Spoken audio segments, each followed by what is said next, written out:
श्री शिवाय नमस्तुभ्यम। हर हर महादेव। नमस्कार प्रिय भक्तजनों, आज है सोमवार, तो मैं लेकर आई हूँ बहुत ही सरल से उपाय है। ये उपाय आप कभी भी किसी भी दिन कर सकते हैं, बट सोमवार के दिन करेंगे या प्रदोष के दिन करते हैं या मासिक शिवरात्रि के दिन या महाशिवरात्रि के दिन कर लेते हैं तो आपको अति शीघ्र फल प्राप्त होता है। पहला है, जिस लड़का लड़की का जॉब नहीं लग रहा है, मतलब नौकरी नहीं लग रही है, तो आप ये उपाय ज़रूर कीजिएगा। जैसे आपको तैयारी करते हुए 2-3 साल हो गए हैं, किसी भी सर्विस की तैयारी के लिए बहुत प्रयास कर लिया है, आपने कड़ी मेहनत कर ली है, तो आपको एक छोटा सा उपाय भी कर लेना है। साथ में आपको क्या करना है, काली तिली को पीस कर उसको 1 लोटा जल लीजिए, उसके अंदर काली तिली को पीस कर थोड़ी सी काली तिल ले लीजिए, उसको पीस कर उस लोटे में डाल लीजिए। अपने घर के मटके का पानी लीजिए या परिंदे का पानी लीजिए।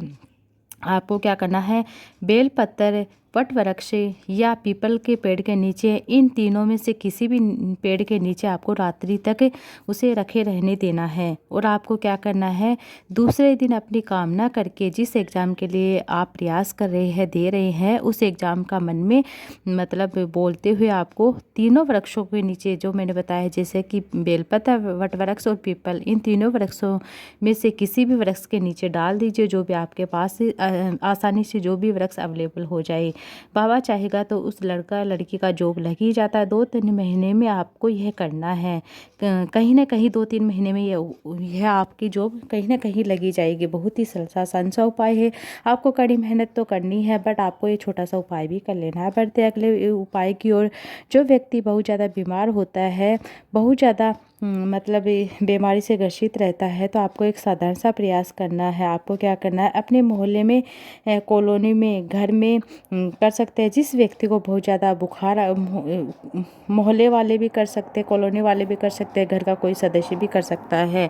आपको क्या करना है, जैसे कि डॉक्टर की दवाई तो आपको लेनी है। डॉक्टर ने भी आपको जिस तकलीफ़ के लिए मना कर दिया, भाई ये ठीक नहीं होगी, केवल आपको क्या करना है, एक पीपल के पत्ते पर आपको चंदन से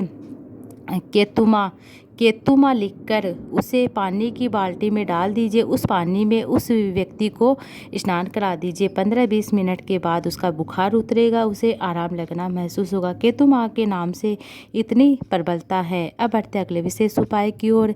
महीने में एक बार आपको यह उपाय कर ही लेना है। आपको क्या करना है, आपको 1 लोटा जल लेना, उसमें थोड़ा सा दूध डाल लीजिए, 5 काली मिर्च डाल लीजिए, शंकर भगवान की शिवलिंग पर समर्पित कर दीजिए, अर्पित कर दीजिए। घर के अंदर कोई भी बड़ी बीमारी प्रवेश नहीं करती है। कुंदकेश्वर महादेव का नाम लेते हुए आपको चढ़ा देना। आपको फिर से सुन लीजिए, 1 लोटा जल लीजिए, उसके अंदर तो 5 काली मिर्च डाल लीजिए और थोड़ा सा कच्चा दूध डाल लीजिए और शिवलिंग के ऊपर अर्पित कर देना। महीने में कम से कम आपको एक बार तो कर ही लेना है। आपके घर में कोई भी बड़ी बीमारी प्रवेश नहीं करेगी। अब बढ़ते अगले विशेष उपाय की। आपको क्या करना है, विशेष कामना के लिए आप अपनी हाथ की हथेली में 108 चावल के दाने लेकर अपनी हथेली पर रखते हुए आप रखने के बाद आप चंदन लगा लीजिए अपनी कामना करके। जहाँ आपने चंदन लगाया है वहाँ पर 108 चावल के दाने, एक शिवलिंग के ऊपर जहाँ आपने चंदन लगाया वहाँ 108 चावल के दाने आपकी अपनी कामना करते हुए, विनती करते हुए, बाबा से निवेदन करते हुए आपको वह अर्पित कर देना है।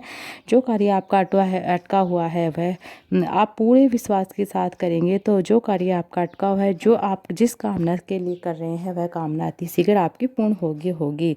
आज यह उपाय आप जरूर कीजिएगा। आप बढ़ते अगले विशेष उपाय की ओर। आपको क्या करना है, जिसे कार्य में सफलता नहीं मिल रही, किसी भी कार्य के लिए आप कर सकते हैं। जैसे कि कोई भी काम है, बहुत दिनों से आपका वह काम अटका हुआ, आपने बहुत ज़्यादा प्रयास कर लिया, आपने सबको कह के भी देख लिया, जैसे कि कोई फाइल आगे नहीं बढ़ रही है, तो आपको क्या करना है, 1 कटोरी में गंगा जल ले लीजिए और आपको क्या करना है, उसके गंगा जल ले लीजिए और आपके पास जो सिक्का है पड़ा है, 1 का हो, 2 का हो, 5 का हो, 10 का हो, अपनी हथेली में लेकर कुंदकेश्वर महादेव का नाम लेकर उस कटोरी में डाल दीजिए। उस कटोरी को आप अपने घर के परिंदे के पास रख दीजिए और जल को नैनों से लगाकर आप उस कार्य के लिए चले जाइए। वह कार्य आपका सफल होगा ही होगा, इसमें निश्चित है। बढ़ते अगले विशेष उपाय की ओर। नौकरी की सफलता के लिए उपाय है, आप यह जरूर कीजिएगा। जैसे कोई बच्चा है, कंपटीशन एग्ज़ाम दे रहा है, कोई परीक्षा दे रहा है, किसी भी परीक्षा में वह अच्छे मार्क्स ला मतलब उसके अच्छे मार्क्स नहीं आ रहे हैं, साथ ही आपको कड़ी मेहनत तो करनी है, ये उपाय भी करना अपनी नौकरी के लिए, अपनी तैयारी के लिए, या कोई भी स्टूडेंट है जो एग्ज़ाम दे रहा है वह कर सकता है। उसकी कंडीशन में यह उपाय, इस कंडीशन में आपको ये उपाय कर लेना है। आपको क्या करना, आप बहुत ज़्यादा प्रयास करें फिर भी आपका जॉब नहीं लग रहा, तो आपको क्या करना है, जो नंदी के सामने बेलपत्र रखी जाती हैं, शिव जी के सम्मुख में बेलपत्र रखी जाती हैं, उनका अलग भाव होता है। जब बेलपत्र हम नंदी के सम्मुख रखते हैं तो उसकी डंडे का मुख नंदी की ओर करते हैं, और जब बेलपत्र हम नंदी के ऊपर रखते हैं तो उसकी डंडे का मुख शिव जी की ओर करते हैं अर्थात शिवलिंग की ओर करते हैं। ये 2 बेलपत्र रख दीजिए, शिव जी का स्मरण कीजिए और कार्य सफलता की ओर बढ़िए। आपका वह कार्य सफल होगा ही होगा, इसमें निश्चित है। इस तरह से आपको ये उपाय कर लेने हैं। बहुत ही छोटे, सरल से आसान से उपाय, आप इन्हें ज़रूर से कीजिएगा। अब बढ़ते अगले विशेष उपाय की ओर। जैसे यह उपाय भी आप कभी भी किसी भी दिन कर सकते हैं। जैसे आपके घबराहट हो रही है, पसीना आ रहा है, तो आपको यह उपाय कर लेना है। आपको क्या करना है, जैसे घबराहट हो रही तो तुरंत घबराहट होने लग जाए, जैसे कि हाथ पैर पाँव काँपने लग जाए, तो आपको दिन या रात्रि में कर सकते हैं। आपको क्या करना है, आपको मतलब धूमावती माता का नाम लेकर गुड़ के साथ डली ले लीजिए, और जहाँ पर गौरी और शंकर भगवान दोनों विराजमान होते हैं, अर्थात माता पार्वती और देवादिदेव महादेव भोले बाबा दोनों विराजमान होते, जिस मंदिर में शुक्रवार के दिन